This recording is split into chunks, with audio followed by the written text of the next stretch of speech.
بسم اللہ الرحمن الرحیم۔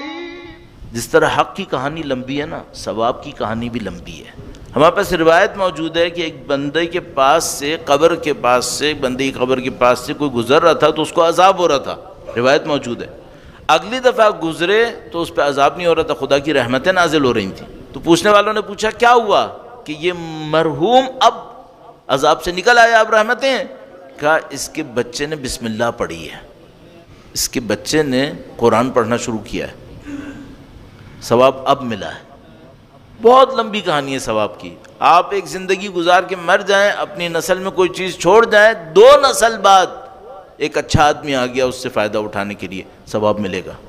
جس طرح حق کی کہانی لمبی ہے، ثواب کی کہانی بھی لمبی ہے۔ میں بلا کسی تاخیر روایت آپ کی خدمت میں عرض کر دوں، انشاءاللہ خدا ہمیں اور آپ کو سب کو، اور جہاں سے مجھے یہ روایت ملی ہے ان کو بھی اس کے ثواب اور اجر میں شامل فرمائے گا۔ درود بھیجے گا محمد و آل محمد پر۔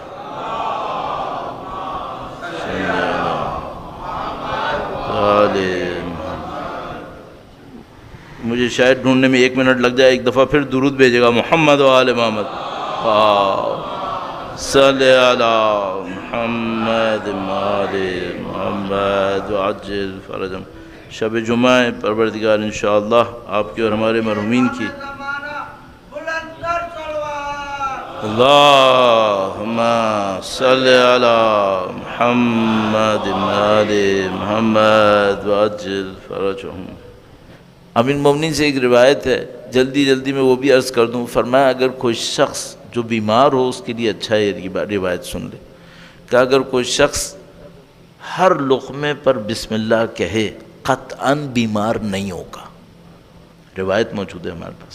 فرمایا اگر کوئی شخص ہر لقمے پر بسم اللہ کہے قطعاً بیمار نہیں ہوگا۔